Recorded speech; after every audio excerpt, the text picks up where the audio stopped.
There's a mixing of the sound that goes on the further back you go. And so I actually... And you get to see the reaction. Well, yeah. A little bit more. So I'm sitting if I sit at all during a performance, I sit way back up top.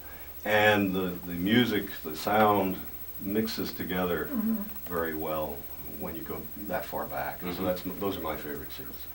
All right. And there's also a link to the symphony on at charlottearts.org. charlottearts.org. And what do you guys got coming up? Well, it's in summer, so we're packing, right, but we have confirmed all our dancers for next year, for Dancing with the Stars. I can't mention them at the moment, but we will be putting out a press release very shortly. I think we'll surprise some people, as we always do. That's scheduled for March 1st. We have Art Sensation on November 5th. Which is just around the corner. Just around the corner. So we're working on all of that. And I'm hopefully trying to clean through my files, clean out my office. I've had stuff in my office for the last 6 months, and I finally got the last of it to our storage unit. So it's opened up the floor, and now I can open up the file cabinets. So, but that's the type of things we do at this time of the year. Yeah. Just catch up and plan forward. So, yeah, that's what we're doing, planning forward. We just finished up our summer music camp. We had 36 children enrolled, 15 of which were given scholarships so they could attend for free. And we thank the leadership, Charlotte, class of 2010, and the Friends of Music, along with the Women's Club, the Point Coder Women's Club, for providing those scholarships to those kids who just wouldn't otherwise afford it.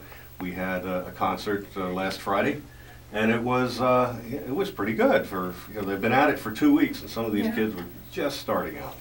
And it's one of our big givebacks to the community every year. So we try to continue that. And again, if there are those out there who want to sponsor next year's summer music camp, we're obviously willing to take that support and create more scholarships for kids next year. Yeah, because it's important to keep kids involved in that, because it fosters so many other areas of their life. And with the schools cutting back in music and certain programs, we want to be able to supplement what's going on there. And plus the schools don't have string shift, do they? Or the elementary school does.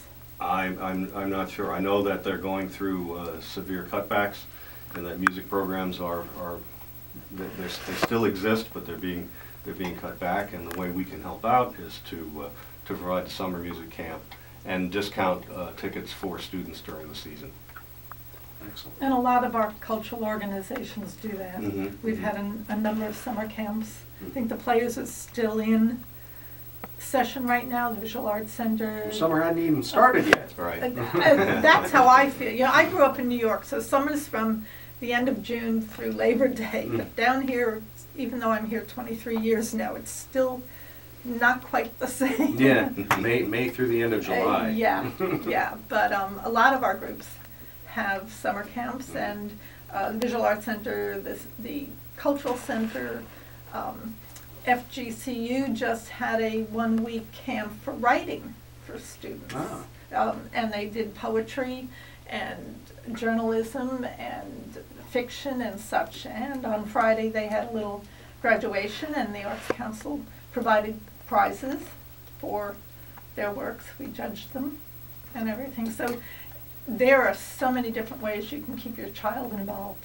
Yeah, Visual Arts Center has a ton of stuff. Yeah. And we were fortunate enough this year to get a $100,000 gift to start an endowment. And based on that initial gift, we were, in the last 3 months, we were able to raise another $30,000 toward the endowment. And this gives us a little bit of breathing room, a little bit of a cushion, so that we have the confidence moving forward that we can weather most any storm. My goal is ambitious. It is $1 million. And Francis was cheering me on with that one. You go! Yeah, you go, guy. I'll retire. Right. But if we can have a couple $100,000 in the bank in reserve, sure. it sure makes life easier when it comes to the lean times.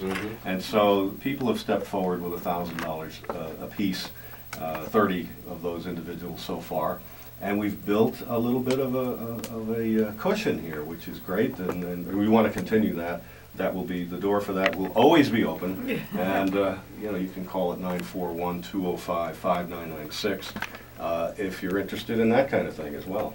Can they donate on your website? They can donate on the website, you bet, you bet. Our website is getting better. Again, there's only 3 of us, and so Larry Baumgartner is our webmaster, and he's our graphic designer. And we all do a little bit of everything down there. And I would like to grow the website further and have more elements to it. Right now it's small but mighty. So we can take ticket sales. We also take, we're taking donations. In my former life, used to have a donate a car program, and we used to do about $125,000 a year in donated vehicles. And the first thing I thought of as the CEO of this thing, well, wait a minute, I'm going to have hulks out in the parking lot bleeding oil and all that. That's not the case. It's very professionally done. We're teamed up with a national organization that comes out and has the paperwork ready to go, signs the car, the deal, and they get in the car and they drive it away, and you get a taxable, tax-deductible donation for the value of the vehicle. Excellent. So we're getting creative. Yeah, hey, you have well, but that's exactly, and that's what you got to do. You know, it's not, again, like we were talking about, times like these, you got to get creative in getting people involved in giving. Yeah, you know, the observation I have is that nonprofit organizations long ago were created to do things in society that wouldn't normally happen in a for-profit environment. And then you experience the government cutbacks in programs, and those are no longer happening. The role of a nonprofit organization nowadays is so much greater and more critical than it was before, because we're taking on more responsibility for things that don't happen in schools, in the community, in the for-profit world, and that's why nonprofit support, your philanthropic contributions, make things happen in the community that wouldn't otherwise happen. And what a sorry state it would be if nonprofit organizations did not exist to provide these services that are needed in the community. Agreed. Agreed. Once again, charlottearts.org. Correct. And you can find links to the Charlotte Symphony, which you can also find at charlottesymphony.com. Right. That's right. Excellent. Jim, thank you much. Okay, thank Judy, you. thank you. Appreciate we'll it. See you next month. See you next month. What, the 9th? The week after. I think it's a week after. I think it is the 9th. Oh, wait, 1, 2, 3. No, what's it? Yeah, it's the 9th. Right. All right. That's good, because I'm taking off the week before. Yeah, me too, pretty much. Okay. I think everybody is. Yeah. 4th of July week, with it being on a Wednesday, the whole week's kind of a throw. Actually, see, I always like it when it's on a Friday or a Saturday or a Monday. Then I'll take the week off plus the Monday. Yeah, you got the long weekend. Yeah, it's fun. Extended a couple. Now I got to take vacation days. What's up with that? Yeah. Thanks again, folks. We appreciate it. Thank we you. have to take a quick break.